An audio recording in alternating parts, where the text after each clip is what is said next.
then. Right, welcome everyone. I'm Patricia Northeast. I'm a committee member of the governance committee here at Attwood House, and I am a business owner in Hume. I live in Hume. I'm a business owner here. I'm a finance broker, but I am also a financial coach, and that is part of that business is called One Full Table, and it's all about financial peace and harmony around the dinner table, or peace and harmony around the dinner table, because there's not the financial stress from how am I going to pay for the food that I've just put on the table, that sort of things, and helping people understand the ebbs and flows of their money and the bills that come and go. So it fits in really well with supporting this project. And I'm really grateful to be here with you. Firstly, we'll do an acknowledgement of country. So I'd like to acknowledge that we are meeting on the traditional lands of the Gurrung people of the Wurundjeri, who are the traditional custodians of this land. I would like to pay my respects to the elders past, present, and the elders from other communities that may be here today. Just a little bit of housekeeping. We do have Eugene Highland, here. If you do not want your photos taken, please put up your hand and he will make sure that you are not engaged in the photos themselves. The photos will be taken and used on the social media and the website for Victorian Law Foundation.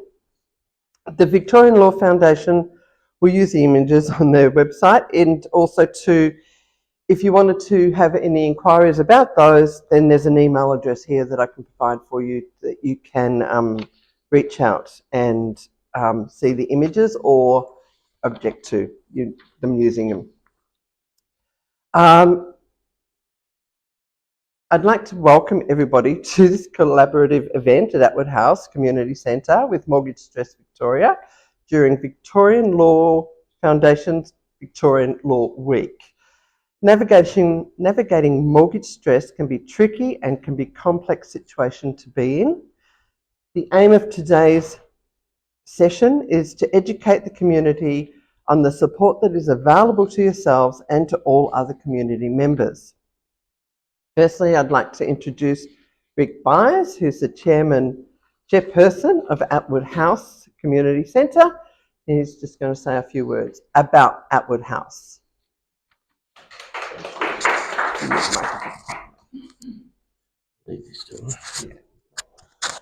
Okay. Well, Attwood Community House started around 1990. Actually, before that, there was a bit of a dispute between the locals that had just moved into the area. They were trying to get somebody to pay for half of their back fences. So they got together in the town hall opposite the old Broady pub. A group of them got together and they called themselves the Attwood Residents Action Group. From there, they got their fences paid for because the council said it was the Board of Works job, or Melbourne Water at the time, and Melbourne Water said it was the council's job. I can't remember who ended up paying, but somebody paid for half of their back fences. So they continued to lobby for things and eventually got this community house built. So if you look through to where those brick columns are, that was the front door originally. So on the left-hand side was a smaller room than there's there now. So that was a small office, and there was a meeting room and a kitchen out the back. We had another extension that pushed back for an occasional care and built a small room out the front here, about where the carpet was. And then in 2014, we had another extension built to where we are today. I got involved with the community house in around 1992. There was a Greening Victoria funding going around, and I needed someone to get it with a incorporated body to funnel the funding through. So I came to a meeting, and the community house agreed to help me out. And over the next 3 or 4 years, I think we planted something like 8,000 native plants and trees along the creek. So we enlisted the help of local neighbours. I found the best way to do it was get the council to rip up a bit of dirt behind someone's fence, and then you go and knock on the door and say, next Sunday we're planting some trees out there. Would you like to come and help us? I found that pretty useful, because in the years that went on, I'd be wandering up the creek and there'd be people mowing in between the trees and all that sort of stuff. So they took a bit of ownership of the trees that were out the back of their house. So that was all pretty good, and I've been stuck here ever since. Unfortunately, various roles, but currently the chairperson. The house has never been operating so well as it has, and as it is at the moment. And I'd really like to thank Sil and Jade for their hard work, and the rest of the team, all the rest of the people here. We've got some fantastic staff, Jaspinda, and others here at the house. And in the 33 years that I've been involved, I've never seen it working so well as it is at present. So I'd like to thank Sil for organising today, Trish as well, and Jade for doing all the work in the background, and welcome everybody to Attwood Community House. It's a lovely setting and a lovely place, and hopefully we've got a few people online to keep an eye on what's going on. So thank you.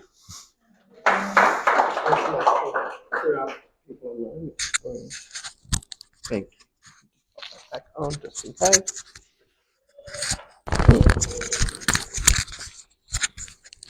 Right, can you hear me? Yeah. So Joe here, sorry. Oh, sorry, just checking. As today's main topic is navigating mortgage stress, it is fitting that we have the wonderful team from Mortgage Stress Victoria here at Attwood House. Allowing me to introduce Deputy CEO, Principal Solicitor, Mortgage Stress Victoria, Jo Harris. Thank you. Well, thank you for the opportunity to talk to you today with my team. And thank you for explaining to us the history of this amazing place. I think it certainly struck me as soon as I drove up as a really lovely community welcoming place. And I have to take a walk and see those 8,000 trees down the creek. Before we get going, I would also like to acknowledge that we're meeting on the traditional lands of the Gun and Willam Baluk people of the Wurundjeri, who are the traditional custodians of this land. And I'd like to pay my respects to their elders past and present, and the elders from other communities who may be here today. So what we're going to do today is I'm going to tell you a little bit about Mortgage Stress Victoria, what we do, and who we help. And then I'm going to hand over to my three colleagues who are each going to talk to you about the various work that they do within our organisation. And I think the aim for us is to leave you with an understanding of where to go for help if you need it, or if you or your friends or family need it, and the framework that exists. So, we know that mortgage repayments are taking a much higher disproportion of disposable income than any time on record. We know that from the media, we know it from what we see. And so we're regularly seeing families, older couples, across the demographics, struggling with keeping up with the cost of living. And that's not news to anyone. But it can be difficult for people to manage how to manage their groceries with keeping a roof over their head, and they can struggle to keep up with their repayments on their home loans, their credit cards, their car loans, and their business lending. And it can be a worry about whether you can afford to stay in your home. Now, that's what we call mortgage stress. It can impact anyone. If that is you, family, or anyone you know, I just hope that you can use the information that we're going to give you today to understand where you can get help. So at Mortgage Stress Victoria, we're specialists in mortgage stress.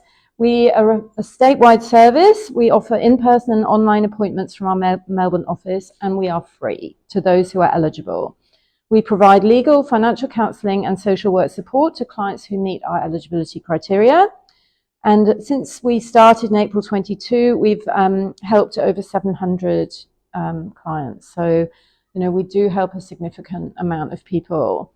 So our role is to help our clients understand their options and let them decide what they're going to do whilst we explain their rights to them. So we work with our clients and we try and keep them in their mortgaged home where we can, or we help them to find alternatives. So we do regularly prevent repossessions, and we negotiate sustainable repayment terms with creditors on behalf of our clients. Demand for our service is large though, so that's why we do have some eligibility criteria. However, the good news is that many of the organisations that we'll talk about today do have you can go to them directly. So my three colleagues here will explain to you more about that. So at Mortgage Trust Victoria, we're what we call an integrated practice, and we are the only one of our kind in Victoria. So what does that mean? It means that we have legal, we have financial counsellors, and we have social workers. So we are together able to operate a holistic service to people because their needs can be many. Mortgage stress isn't one thing, it's related to people's circumstances in general. And through our integrated practice, we are able to deal with each aspect of people's circumstances. So Michael will talk about our financial counsellors, and he'll explain what they do in terms of repayment arrangements. Our lawyers, which will be Nathan, he's going to talk to you about how we help clients from a legal perspective. And then Michael's here to talk about our social workers and the work that they do. And just a brief look there at who are our clients. So you'll see we've got a range of clients who come to us, many who don't have English as a first language. We can arrange translator services, so can the banks. So if English is not your first language, that's something to be aware of. We have a high proportion of sole parents, and we also have a significant number of victim survivors of family violence. So we do have a significant number as well who aren't born in Australia, and mental health issues are also often come with a lot of the other issues. So I'm going to hand over now to my esteemed colleagues who will take you through, just before I do that, just quickly some of the causes of mortgage stress: unemployment, separation, family violence, retirement, illness. It can be any of these life-changing circumstances. But more recently, we are seeing that it's not necessarily one event that used to be the issue. It is now much more linked to general cost of living increases, interest rate rises, and limitations on rental properties. So those are the kind of things we are seeing that cause mortgage stress. It's not a full list, but that is the main reason that people come to our service. I am now going to hand over. I think that is the next slide. So over to Michael. Oh, yes. Thanks, Joe. Appreciate it. So I'm Michael Little. There are two Michaels. We don't like to get confused. So I'm part of the financial counselling team, and I'm going to talk a little bit about what is financial counselling and how does it help. Without talking you through the years it's taken me to get to the point that I'm at, I think it's probably easiest to cover some of the basics and talk a little bit about the journey of how someone might end up talking to me and what can come out of that. So I'm a financial counsellor. That means I can't tell you how to invest your money. I can't tell you how to grow a business and make wealth. I can help you understand what life looks like now, what your options are in the immediate, and how to build a plan to the future so that you can go talk to a financial advisor and invest and grow your wealth. That's up to you in the future. I help with the immediate. A lot of the clients who will come to see me will be through other sources. So they've called someone else for help first to ask the question.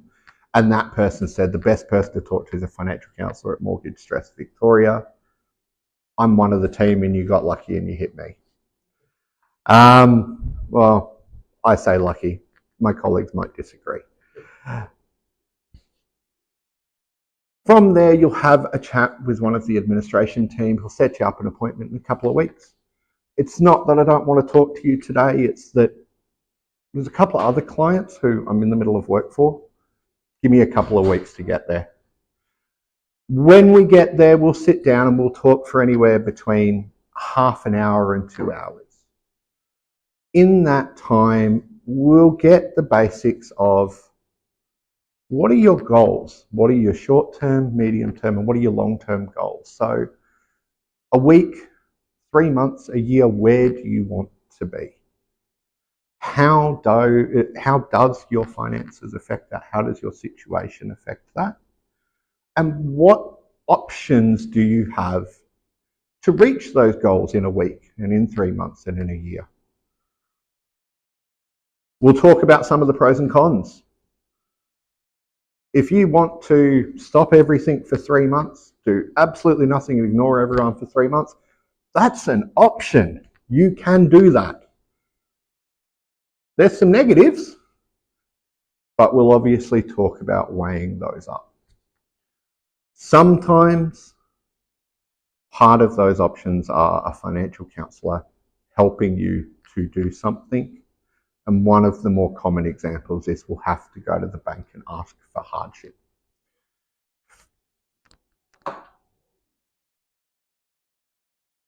So why would the option of a financial counsellor going to the bank to apply for hardship be relevant? Well, generally speaking, you've tried yourself and the bank said no for some reason. What a financial counsellor will do is maybe we'll go back and we'll say, hey, this is what this person's trying to achieve. This is the roadblock that's in their way, and this is how you're going to help them achieve their goals. We put that in a language that they understand, because we joke about it all day long. Banks speak bank language. It's true. It is very, very true. They speak a version of English that honestly should have its own dictionary, and at some banks does. Financial counsellors will give you their response in plain English rather than in bank language, because a lot of people get confused by terms like moratorium and deferral and serviceability and capitalisation. We'll explain to you what that means and why that's relevant for you. Sometimes through this we realise that there may be something else going on. There may be some mistake, and there may be another option open to you. When this happens, we'll talk to you about what that option may look like. We'll talk about what documents might help you to achieve that. And we might even go back to the bank and ask for those particular documents that the bank has, so that we can open up more options to you. We'll do all of this while we're asking the bank to give you a break on some payments. So whether it's no payment or half payment or however it works out, it's very, very individual. And that's the conversation we'll have with the bank. And then after all of that's done, we'll come back to you and we'll go, okay, so here's what happened in our conversation with the bank. Here's what the hardship looks like. Here's what the agreement looks like. Here's what the next steps are for you based on what's said here. If anything changes, you can do this, this, or this, or you can call me and we can talk about it again. Sometimes in that conversation, we'll also point out, look, we've got some questions here. We think there might be an option to go through a complaint. We'll explain the why, we'll explain the how, we'll explain the timeframes, and sometimes it will be relevant to the documents that we've asked for, so that we can give you some sort of evidence as to what we think the complaint relates to. If you decide to go down the path and ask us to open the complaint and take it on, there are occasions where we do have to refer those through to the legal team for some reason. Now, we will explain the why. It is so very, very individual as to how all of these things happen. But once it's referred to the legal team, a few things change. And what I might do is I might let Nathan explain a little bit more of how the legal team operates.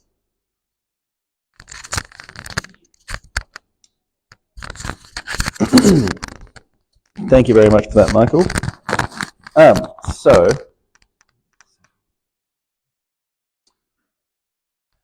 So legal issues in mortgage stress and dealing with lenders come up relatively often.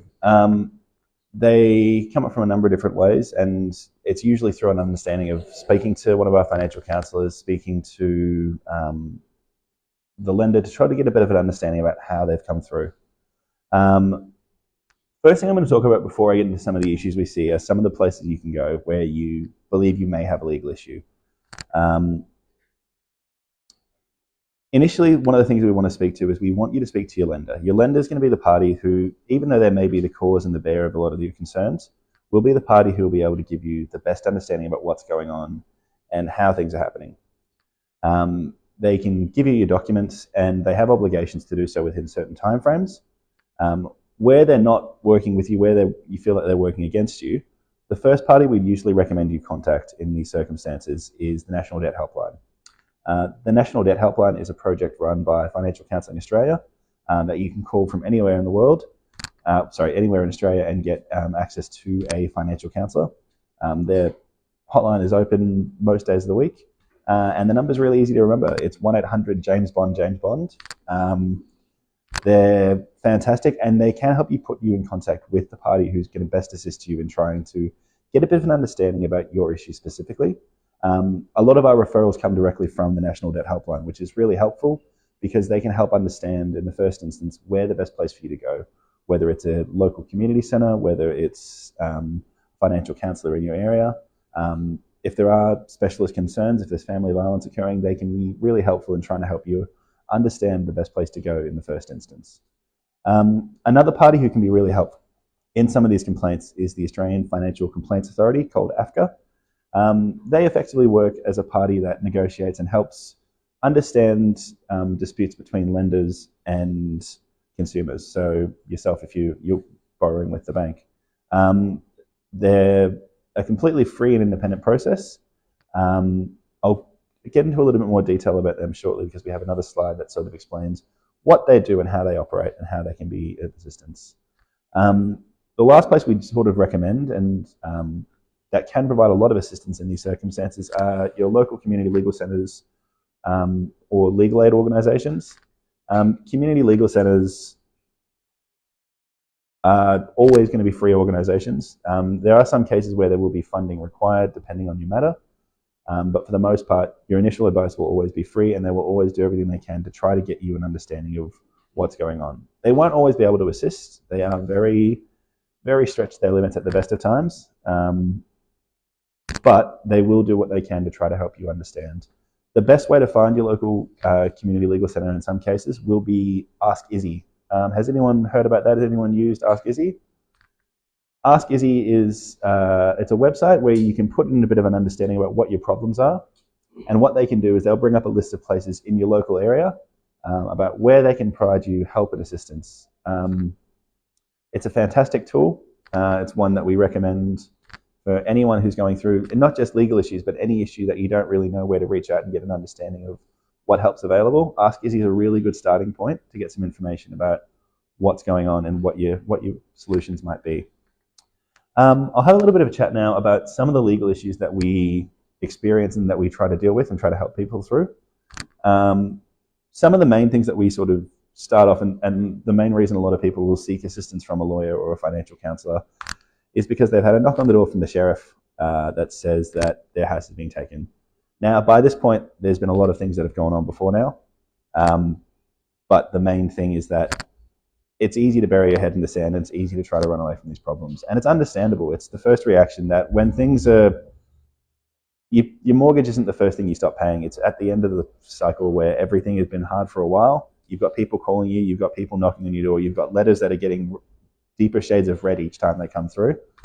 And at the end of the day, it is difficult to deal with that. And the easiest solution will be to sometimes just ignore it, let the bills pile up. And that's a completely rational and understandable reaction. But once you've got someone knocking on the door, at the end of the day, you need to get assistance at that point, because at that point there is a real risk that people can have the locks changed and you can be out on the street, and that's what we want to avoid.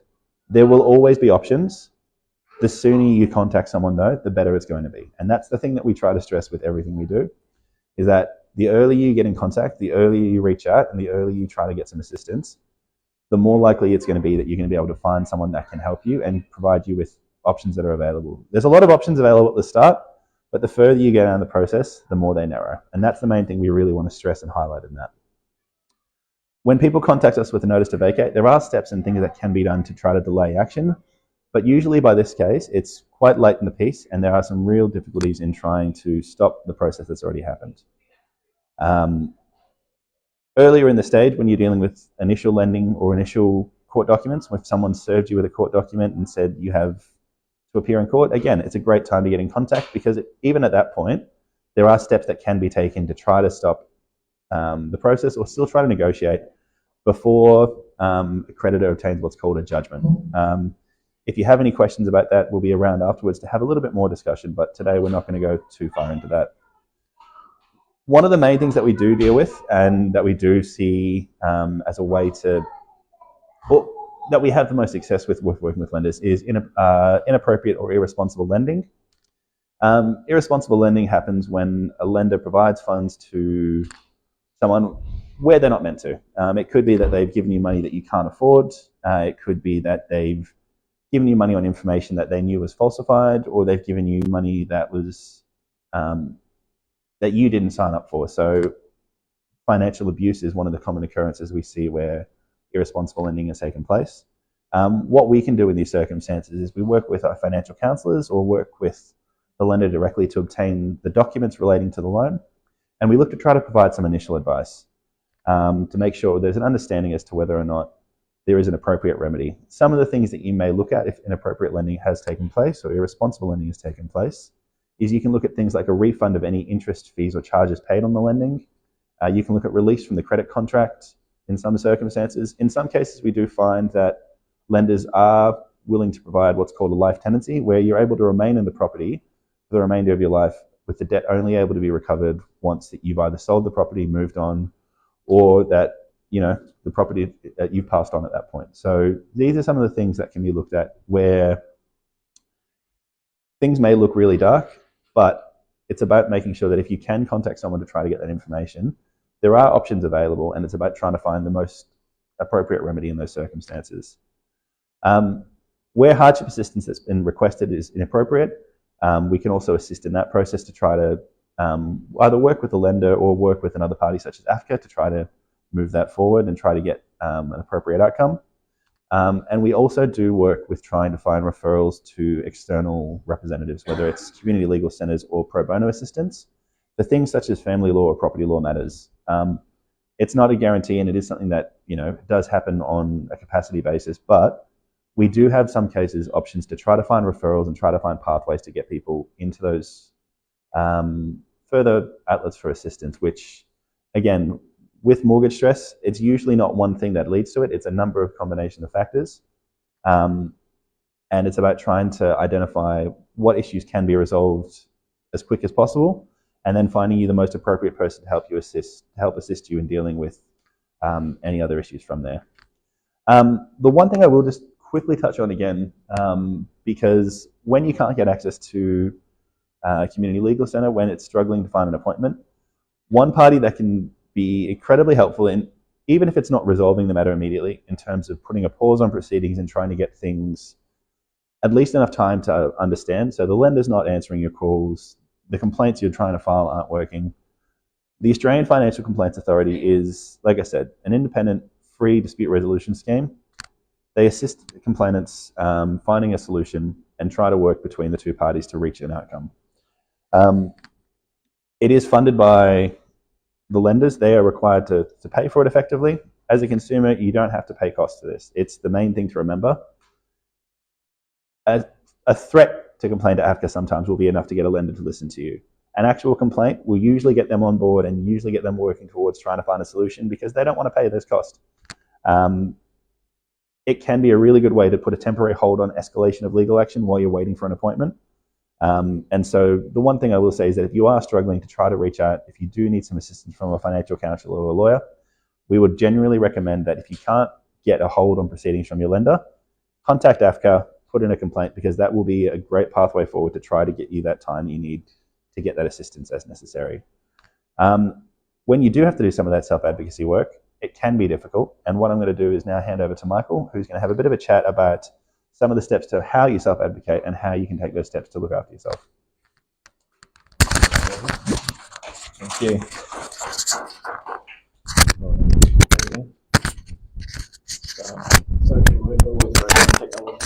I might just hold it. Yeah, thanks, Nathan. Here we go. I'll do a bit of a brief introduction. So within Mortgage Trust Victoria and the social work team, we often come into contact with people via financial counselling or our legal teammates.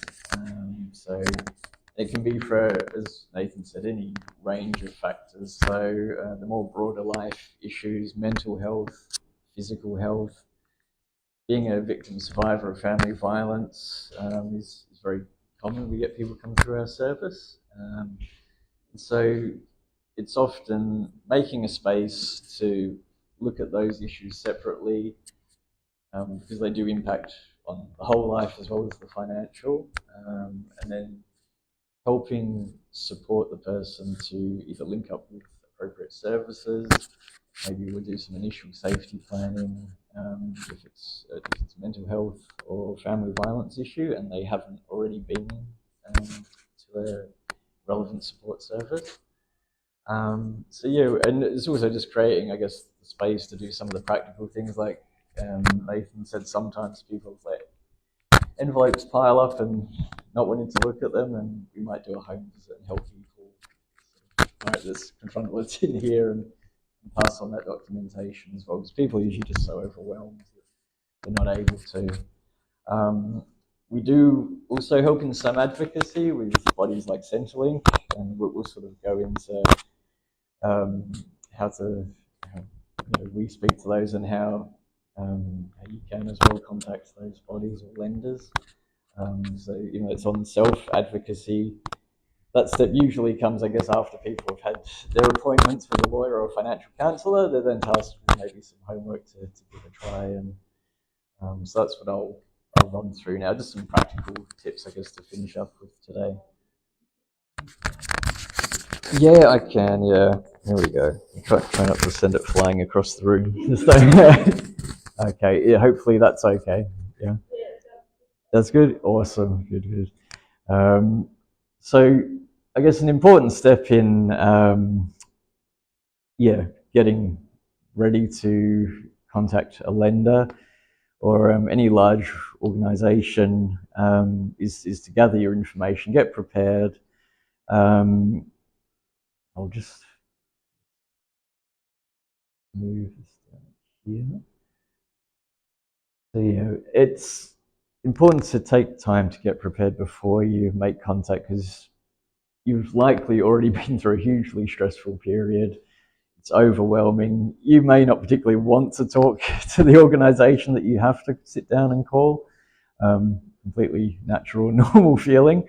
But there are things you can do to make it easier. So where you can, try and get all your bill copies, any account numbers, basic details that you'll need to quote to the person on the other end of the phone if you're ringing. It's a really good idea to have, if you're advocating for yourself in terms of trying to come up with a payment arrangement, it's a really good idea to have like that budget done or an idea of what you can spend. A lot of people I talk to sometimes just say, look, I'll just throw $100 at it a month. And you're like, that's not sustainable. You need to work with what you have. And so often, particularly after a financial counsellor appointment, they will have a statement of financial position already done. If you haven't been through that route, there is a good resource. There's a good website called Money Smart, and they have a really good tool available, a budgeting tool. and it takes about 20 minutes. There's a series of drop downs. It's very accessible, very easy. And that will just give you a good snapshot then of, okay, how much money do I have left to play with? Set aside a time and space, really important. We all have busy lives, especially when we're pressured and stressed with other things. You know, you don't want to be trying to call a lender, an energy company, Centrelink. You know, maybe, you know, if you're about to go out and pick your kids up from school, not the time to do it. Do it at a time that suits you, when you're settled as well. And, you know, remember to breathe and realize that it could take some time. And then also, when you're ringing, part of that preparation as well is knowing and being clear in your own mind what you're asking for. So part of that is, yeah, just being settled beforehand and sort of having a clear goal in mind, which sort of leads on to the next, you know? Arrow, maybe. So yeah, when actually, so you've cleared time and space for yourself, you've got yourself prepared, now it's time to make contact.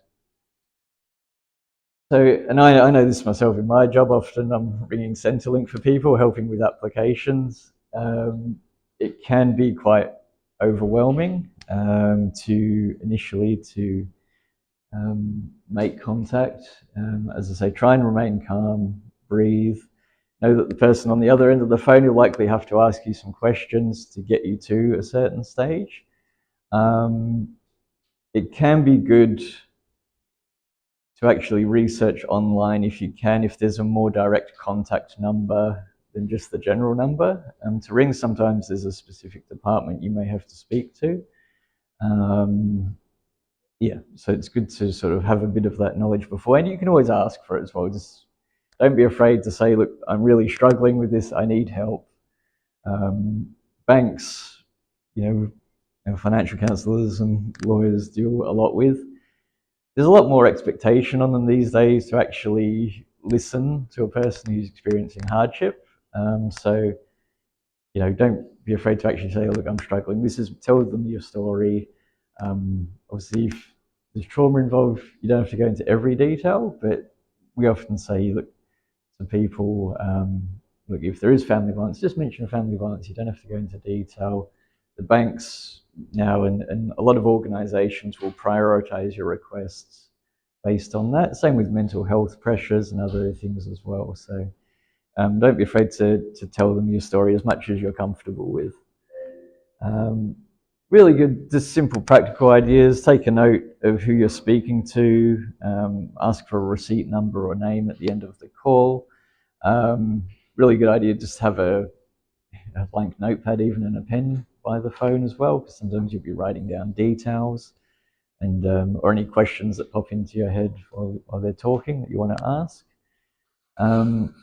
Know when, and also know that you can escalate the issue as well. So that if you've got yourself calm, you've been polite, you feel like you've told your story, you feel like it's not getting anywhere, don't be afraid. You can ask to speak to a manager or to someone else. You know, again, all these places will have policies and a procedure to do that, to hand you on. Yeah, to someone with a bit more maybe authority or leeway in what they can do. Don't be afraid to ask for that. And then obviously, look, if you've really hit a roadblock, you've pursued an internal complaints process with the organisation, you can advocate for yourself or get some help in advocating for yourself via external ombudsman. So there's everyone from energy industry ombudsmans, there's telecommunications ombudsmans, there's AFCA, there's all these bodies that you can go externally as well, and they can assist you in putting your voice forward if your initial attempt doesn't get the response that it should. So I guess, yeah, just in summing up, that while self-advocating may feel overwhelming initially, with preparation, setting aside the right time and space for yourself, being clear in what your goals are, and often that takes getting the support of other organisations like ourselves, our financial counsellors, our lawyers, some good direction there. You can take that next step and give it a try. Like I say, there's never any shame in letting the person know that you're talking to. It's another human being, so let them know that you are struggling and finding this situation difficult, but you want to explore the options as to how to best navigate this and get a good outcome. And so, and obviously, as I say, if you still need help, there's Mortgage Trust Victoria who are around. There's Social Security Rights Victoria. They're very good. We've used them with a lot of clients for Centrelink related information. They tend to know all the not loopholes, I shouldn't say that, but they know all the all of Centrelink's rules, timeframes for lodging appeals and things like that. And we've had a lot of clients, after consulting with them, had success negotiating or even reversing debts sometimes that they shouldn't have had. There's the National Debt Helpline, your local community legal centres, which I think the one for this area is Northern Community Legal Centre. Financial Council in Victoria, and the Money Smart website, really recommend having a look at as well.